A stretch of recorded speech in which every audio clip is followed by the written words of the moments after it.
Slovenský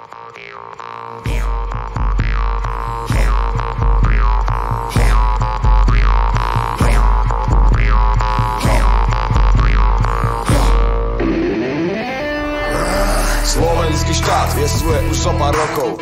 Slovenský národ ale podstatne dlhšie, viac než 1000 ročie sme pod tlakom. A to sa zarilo do duše. Jedni dodnes kričia, že vôbec nie sme. Iní diktujú, ako sa máme modliť. Skúsme poučiť sa z chýb a skúsme odpustiť. Vráťme sa do hry, Slovensko. Máme tu ďalší test, drahé Slovenky, Slovéni. Uspejme v ňom, nás skúša asi samé nebo plné hviezd. Môžeme ukázať to, že sme silným národom. Môžeme prejaviť svornosť a ustáť si slobodu, ktorá nám patrí. Tak poďme si pre ňu, tak zapálme vatry, statry, matry, fatry. Teraz prišiel zlobor a urobí zmenu. Roky nám je diktované, čo sa smie a čo sa stane. A čo sa stane, ak sa stať nesmie.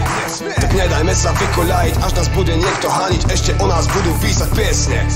Tak ja ti poviem o národe, ktorý vedel žiť v prírode, aj v tých horách divokých. Prežil aj bez múdrych kníh. Hrdosť je základ, aj dlhodobý vklad. Nemám dôvod kliať na vlastnú vlast. To sa môže stať len na Slovensku. Nie, to sa môže stať všade. Môže sa to stať v Amerike alebo aj v Kanáde. Uvedomujete si, že keď na seba nadávate ako mali 5 mužíci, všetci pritom vyzeráte. Svornosť ťahať za jeden pohraz. Nesvornosť nám zapríčinila nie jeden potras. Jaká skromnosť, nezmieruj sa s nezmieriteľným. Morho, toľko Slovenov stalo pred Rím. Dnes už nie je možno nutné sa mečom oháňať. Stačí viac od života žiadať pís plného pohára a neskláňať hlavu k valovú, no zasadnúť k stolu a na jalovú hrozbu bičom odpovedať rýchlo. Ešte jedle rastú, ešte jedle rastú, ešte jedle rastú na krivanskej strane. Kto slovenský cíti, nech sa šance chytí.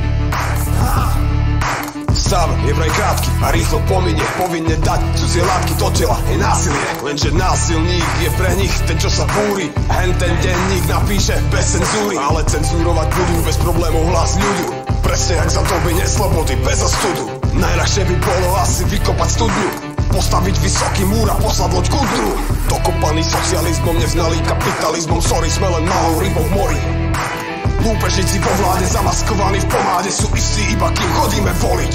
No zaujíma ich náš hlas teraz, keď čas plniť sľuby a ustať naše práva, ústavu rozšula kráva. Tak pamätajme to aj my, keď zo pár dní pred voľbami si budú žiadať účasť, ale ľud bude mlčať, lebo činy a nie len slová sú dôležité. Preto berte si, čo vám patrí a hrdo žite. Nehrajme ich hry a hlavne nedajme sa zastrašiť. Hrdosti a sebavedomí dokážeme tasiť slovo a čin, slovo a čin. S Bohom tým rečiam prázdnym, chudobným, že my sme národ skromný, skromný, Boha bojný. Nám stačí iba pomenej, no ale svet je hojný. Bohatstva je dosť pre každého človeka, pre každú Slovenku a pre každého Slovena.